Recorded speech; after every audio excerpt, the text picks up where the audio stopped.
나이가 들수록 인간관계는 단순해져야 한다고들 말합니다. 하지만 현실은 그 반대죠.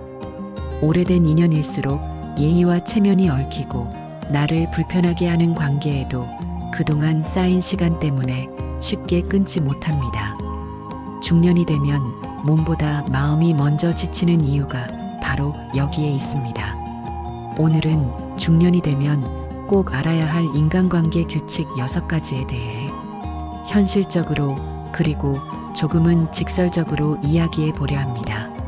사람은 관계 속에서 살아가지만 모든 관계가 나를 살리는 건 아닙니다. 어떤 관계는 나를 북돋우지만 어떤 관계는 나를 서서히 소모시킵니다. 그래서 중년에는 남겨야 할 사람과 멀어져야 할 사람을 구분하는 힘이 필요합니다. 첫 번째는 나를 소모시키는 관계는 아무리 오래돼도 끊어야 한다는 것입니다.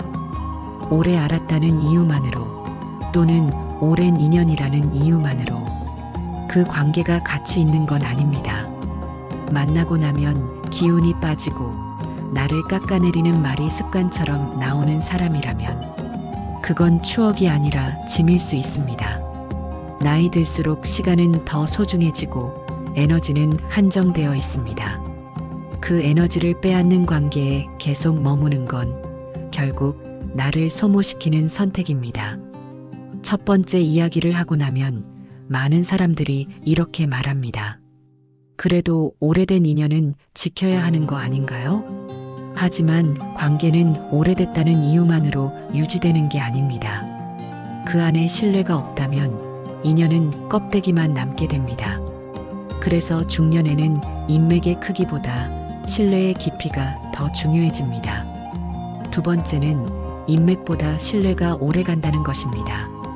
젊었을 땐 사람을 많이 아는 것이 곧 힘이라고 믿습니다. 명함을 주고받고 여기저기 얼굴을 비추며 관계를 넓혀가는데 집중하죠. 하지만 중년이 되면 깨닫게 됩니다. 넓은 인맥이 위기에서 나를 구해주지 않는다는 사실을. 정작 힘든 순간에 내 전화를 받을 사람은 수백 명의 연락처가 아니라 손에 꼽는 몇 명뿐입니다. 그 몇 명은 단순히 오랜 인연이 아니라 나를 믿어주는 사람들입니다. 신뢰는 하루아침에 생기지 않습니다. 시간과 경험, 서로의 마음을 지키려는 노력 속에서 천천히 쌓입니다. 그리고 이렇게 쌓인 신뢰는 상황이 변해도 시간이 흘러도 쉽게 깨지지 않습니다. 중년의 인간관계에서 가장 큰 실수 중 하나는 많이 아는 사람이 곧 도움이 되는 사람이라고 착각하는 것입니다. 겉만 번지르르한 인맥은 필요할 때 연락하기조차 어렵습니다. 반대로 신뢰로 이어진 관계는 때로는 말없이도 나를 지지해줍니다. 그래서 우리는 넓히는 데 썼던 에너지를 이제는 깊어지게 만드는 데 써야 합니다. 그 깊이가 결국 인생의 후반전을 지탱해주는 힘이 됩니다. 신뢰가 깊은 관계를 남기는 것은 단순히 인간관계의 질을 높이는 것만이 아닙니다. 그만큼 불필요한 상처를 덜 받고 마음을 지킬 수 있다는 뜻이기도 하죠. 그리고 마음을 지키는 또 다른 방법이 있습니다. 아무리 가까운 사이라도 절대 넘지 말아야 할 선을 정해두는 겁니다. 세 번째는 아무리 가까워도 금기선은 정해둔다는 것입니다. 우리는 가족이든 친구든 가깝다는 이유로 모든 걸 공유해야 한다고 착각합니다. 하지만 관계가 오래 가려면 반드시 서로 지켜야 할 영역이 있어야 합니다. 그 선을 모호하게 두면 언젠가는 넘어서는 순간이 옵니다. 예를 들어 돈 문제나 자녀 문제처럼 민감한 주제는 아무리 친한 사이라도 쉽게 꺼내선 안 됩니다. 한번 그 선을 넘어가면 그 전의 관계로 돌아가기 힘듭니다. 그리고 그 상처는 시간이 흘러도 흔적을 남깁니다. 중년이 되면 사람마다 가치관과 생활 방식이 완전히 굳어집니다. 그때는 서로의 차이를 이해하기보다 간섭하는 일이 더 많아집니다. 그래서 더더욱 금기선을 명확하게 해야 합니다. 이 선은 상대방을 차갑게 대하겠다는 뜻이 아니라 서로 오래가기 위해서 필요한 안전거리를 만드는 것입니다. 이 안전거리가 관계를 지키는 최소한의 장치가 됩니다. 금기선을 지키는 것은 결국 상대방을 존중하는 일입니다. 그리고 존중은 말뿐 아니라 생활 속 습관과 패턴을 인정하는 데서 시작됩니다. 나이 들수록 이 부분을 무시하면 관계가 금방 틀어집니다. 네 번째는 상대의 생활 패턴을 존중해야 오래 간다는 것입니다. 젊을 때는 친구가 갑자기 불러도 밤늦게 나갈 수 있고 가족이 부탁하면 내 일정을 바꿔가며 도와줄 수 있습니다. 하지만 중년 이후에는 각자의 리듬이 굳어지고 체력도 예전 같지 않습니다.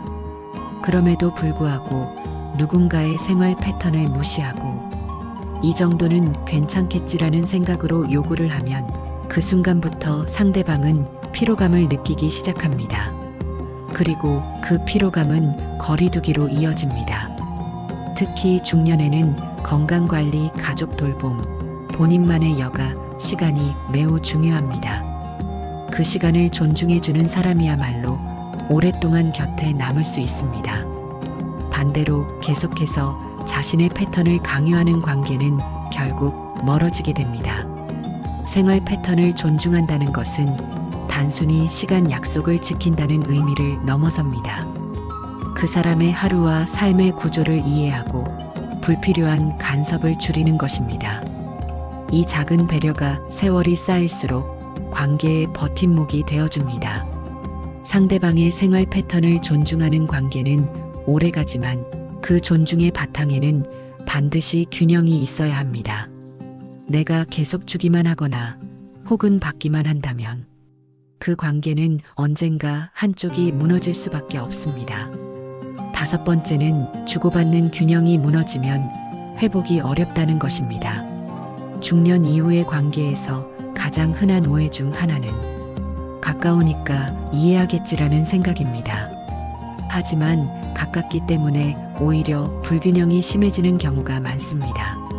예를 들어 모임에서 늘 내가 연락하고 내가 준비하고 내가 챙기는데 상대방은 고맙다는 말조차 건네지 않는다면 그 관계는 서서히 피로해집니다. 처음에는 괜찮아, 원래 저런 사람이니까라고 넘어가지만 횟수가 쌓일수록 불만이 마음속에 쌓이고 결국 어느 날 폭발하게 됩니다. 중년 이후의 인간관계에서 중요한 건 정확한 교환이 아닙니다.